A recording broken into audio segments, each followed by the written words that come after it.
Friends, welcome to Bio Shiksha. ये lecture target करेगा CSI NET, SET, GATE and MSc entrance exam को। Previous video lecture में हमने regulation किया था डीएनए रेप्लिकेशन का। आज हम करेंगे एलोंगेशन। तो एलोंगेशन करने से पहले हम समझ लेते हैं केमिस्ट्री क्या है डीएनए सिंथेसिस की।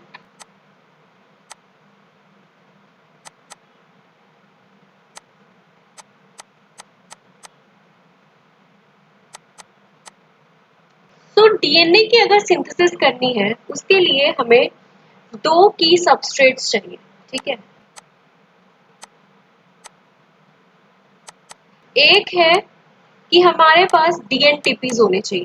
डीएनटीपीज का मतलब क्या है? डीऑक्सी न्यूक्लियोसाइड ट्राइफॉस्फेट्स होने चाहिए। एन जो है वो कुछ भी हो सकता है, एडेनिन हो सकता है, ग्वानिन हो सकता है, साइटोसिन हो सकता है या फिर थाइमिन हो सकता है, ठीक है। सबसे पहले तो हमें ये चाहिए अगर हमें डीएनए की सिंथेसिस करनी है। तो चार जो है वो डीऑक्सी न्यूक्लियोसाइड ट्राइफॉस्फेट्स चाहिए। सेकेंड सबस्ट्रेट है प्राइमर टेम्पलेट जंक्शन।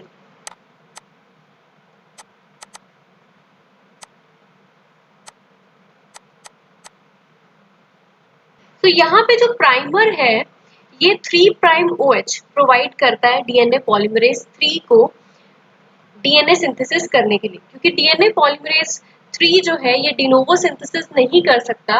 इसके लिए पहले प्राइमर आके अटैच होता है, वो 3' OH प्रोवाइड करता है एंड फिर जो है डीएनए पॉलीमरेज डीएनए की सिंथेसिस कर सकता है। एंड टेम्पलेट जो है ये इंफॉर्मेशन प्रोवाइड करता है कि कौन सा न्यूक्लियोटाइड जो है वो आके अटैच होगा, उसके कॉम्प्लीमेंट्री कौन सा न्यूक्लियोटाइड जो है वो अटैच होगा, इसकी इंफॉर्मेशन टेम्पलेट प्रोवाइड करता है। पहले हम देख लेते हैं कि डीएनटीपी का जो स्ट्रक्चर है वो कैसा होता है।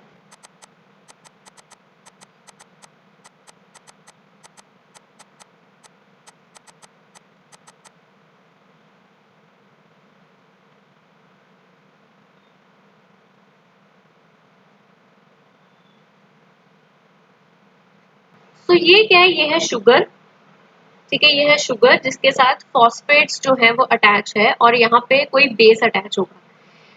वो एडेनिन हो सकता है, वो ग्वानिन हो सकता है, वो साइटोसिन हो सकता है या फिर वो थाइमिन हो सकता है, कोई भी हो सकता है। मैं नॉर्मल एक डीएनटीपी का स्ट्रक्चर बना रही हूँ, नॉर्मल कोई भी ये डीएनटीपी हो सकता है।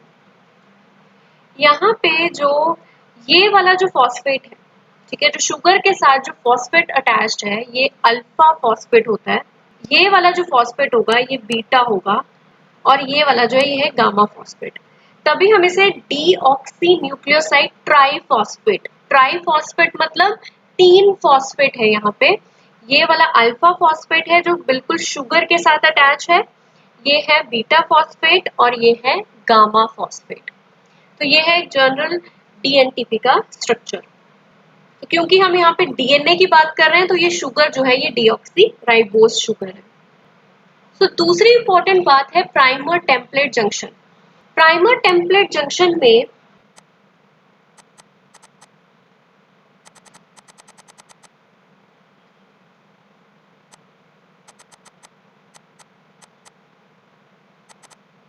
तो ये क्या है? ये है टेम्पलेट, ठीक है, डीएनए का टेम्पलेट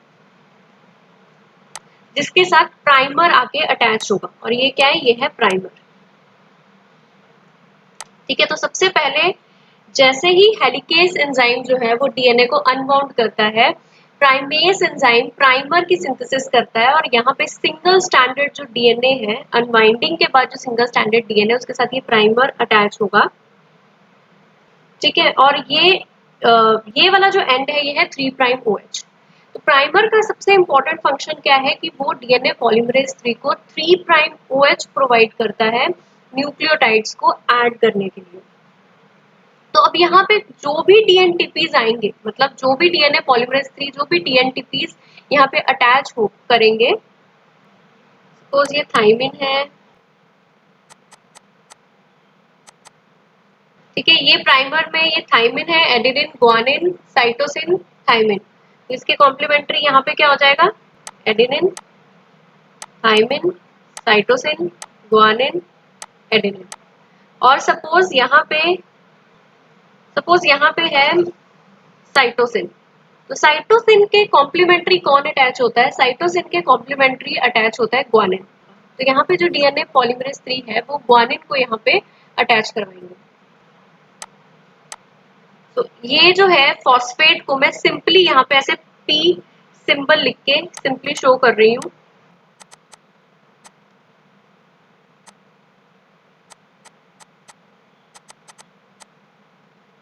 तो यहाँ पे सिंपल ऐसे शो कर रही हूँ, ये ग्वानिन है, ठीक है, सिंपल शो कर रही हूँ ग्वानिन है। और ग्वानिन जो है वो यहाँ पे आके जो है वो, तो ऐसे करते हैं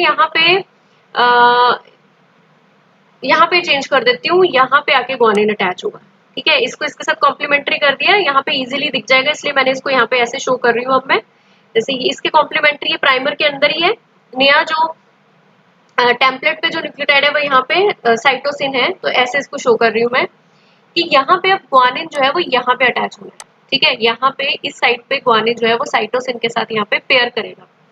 लेकिन यहाँ पे क्या होता है कि जो प्राइमर है, प्राइमर का जो 3 प्राइम OH है, ये जो 3 प्राइम एंड है प्राइमर का, ये अटैक करता है अल्फा फोस्फोराइल ग्रुप को, मतलब ये यहाँ पे अटैक करेगा, 3 प्राइम एंड जो है वो यहाँ पे अटैक करेगा, ठीक है, यहाँ पे, क्योंकि ये क्या है, ये अल्फा फॉस्फेट है, ये बीटा फॉस्फेट है और ये गामा फॉस्फेट है। तो 3 प्राइम OH क्या करेगा, जो भी इनकमिंग, जो भी आ रहे हैं न्यूक्लियोटाइड्स, जैसे यहाँ पे ग्वानिन आ रहा है, तो उसके अल्फा फॉस्फेट पे जाके यहाँ पे ये अटैक करेगा। अटैक होने की वजह से क्या होगा, ये बीटा और गामा फॉस्फेट यहाँ से रिलीज हो जाएंगे, ठीक है। तो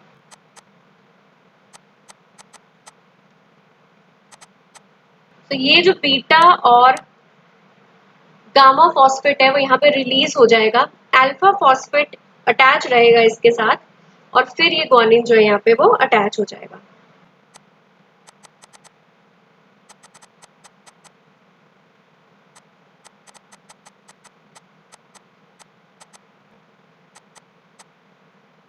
तो ऐसा था, ठीक है, ऐसा दिख रहा था हमें यहाँ पे।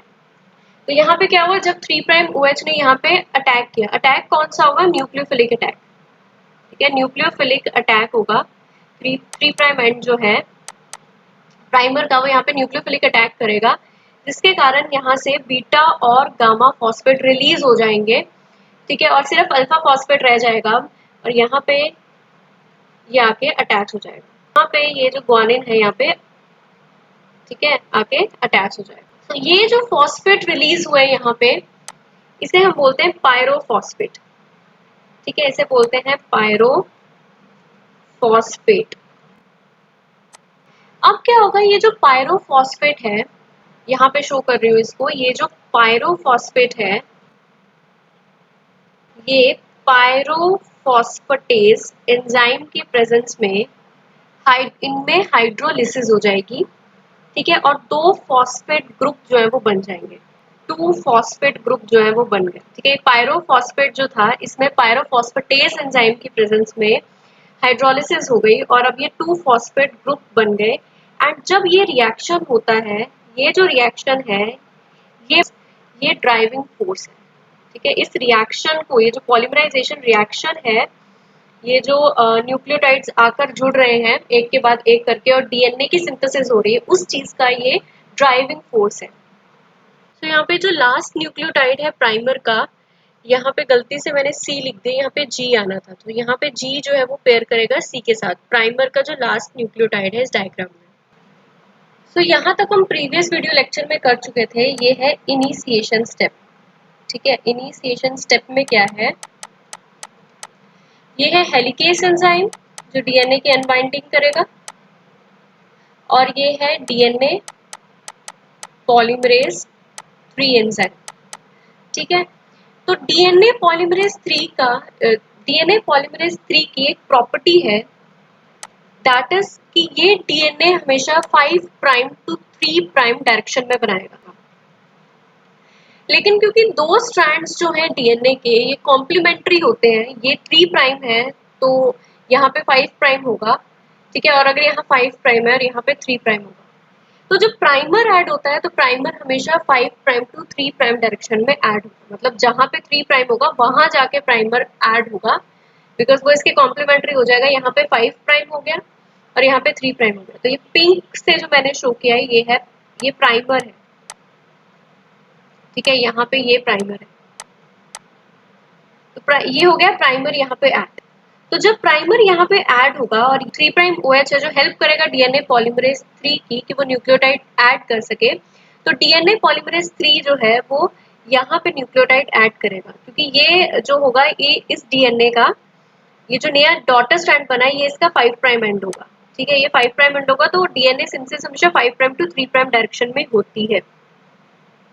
तो यहाँ पे डीएनए पॉलीमरेज 3 को कोई प्रॉब्लम नहीं है, क्योंकि डीएनए की जो अनवाइंडिंग है वो इस डायरेक्शन में हो रही है, ठीक है। इस हेलिकेस यहाँ मूव कर रहा है और धीरे धीरे जैसे जैसे हेलिकेस आगे आगे मूव करेगा, जैसे इस तरीके से कि अभी जो है हेलिकेस वो इस तरीके से है। थोड़ी देर बाद जब और इलोंगेशन हो जाती है तो ठीक है, हेलिकेस जो है ये वाला हेलिकेस इस डायरेक्शन में मूव कर रहा है, तो वो यहाँ पहुंच चुका है। तो हेलिकेस जो है वो डीएनए की अनवाइंडिंग इस डायरेक्शन में कर रहा है और डीएनए पॉलीमरेज 3 जो है वो भी इस ही डायरेक्शन में 5 प्राइम टू 3 प्राइम डायरेक्शन में इस 5 प्राइम टू 3 प्राइम डायरेक्शन में मूव कर रहा है। लेकिन जब हम ये वाला स्ट्रैंड देखेंगे डीएनए का, यहाँ पे 5 प्राइम है तो इसके कॉम्प्लीमेंट्री हमेशा 3 प्राइम होगा। तो प्राइमर कभी भी यहाँ पे अटैच नहीं होगा, प्राइमर होगा यहाँ पे अटैच, ठीक है। प्राइमर यहाँ अटैच होगा ताकि ये जो नया डीएनए बनता है, ये जो नया डीएनए बनेगा वो इस तरीके से बनेगा कि नए वाले डीएनए का 5 प्राइम एंड ये होगा तो 3 प्राइम एंड ये होगा, इस तरीके से कॉम्प्लीमेंट्री होगा। मतलब इस स्ट्रैंड में डीएनए पॉलीमरेज 3 इस साइड पे डीएनए की सिंथेसिस कर रहा है, यहाँ पे इस साइड पे कर रहा है, यहाँ पे इस साइड पे कर रहा है। पर क्योंकि ऐसा पॉसिबल नहीं है, क्योंकि डीएनए जो है उसकी अनवाइंडिंग भी इस डायरेक्शन में हो रही है, तो डीएनए की सिंथेसिस इस डायरेक्शन में ज्यादा स्मूथली होगी एज कम्पेयर टू इस डायरेक्शन में, ठीक है। मतलब यहाँ पे कॉन्टिन्यूटी में होगी। ये 2 कोर सब यूनिट है डीएनए पॉलीमरेज 3 के और एक ही डीएनए पॉलीमरेज 3 होगा, तो डीएनए पॉलीमरेज 3 एक ही डायरेक्शन में मूव करेगा। अब किस तरीके से वो इस स्ट्रैंड में डीएनए सिंथेसिस करता है ये देखना इंपॉर्टेंट है।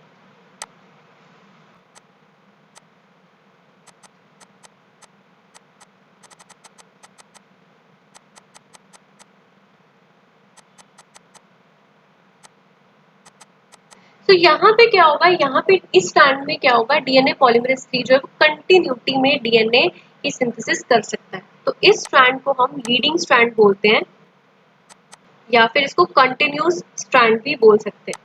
तो दिक्कत यहाँ नहीं आएगी, दिक्कत आएगी लैगिंग स्ट्रैंड में। इसमें क्या होगा, यहाँ पे लूप बन जाएगा, ठीक है, इस तरीके से लूप बन जाएगा।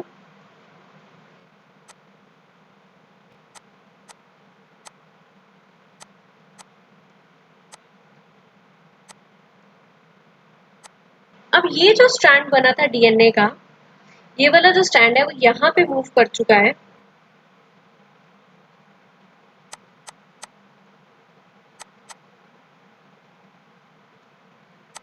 ठीक है। ये प्राइमर है तो हम बोल सकते हैं प्राइमर 1, ठीक है। यहाँ समझाने के लिए मैं बता रही हूँ प्राइमर 1 मतलब कि ये फर्स्ट प्राइमर था जो सबसे पहले आके अटैच हुआ था और यहाँ पे डीएनए की सिंथेसिस हुई थी। तो अब यहाँ पे क्या हो जाएगा, लूपिंग हो जाएगी, ठीक है, लूपिंग हो गई। तो अब जो प्राइमर अटैच होगा वो दोबारा से होगा, इस स्ट्रैंड पे दोबारा से प्राइमर अटैच होगा इस डायरेक्शन में। ये 5 प्राइम है, ये 3 प्राइम OH है। तो अब 3 प्राइम OH है तो डीएनए पॉलीमरेज यहाँ पे है, डीएनए पॉलीमरेज 3 यहाँ पे है। डीएनए पॉलीमरेज 3 ने यहाँ पे क्या किया, डीएनए की सिंथेसिस कर दी,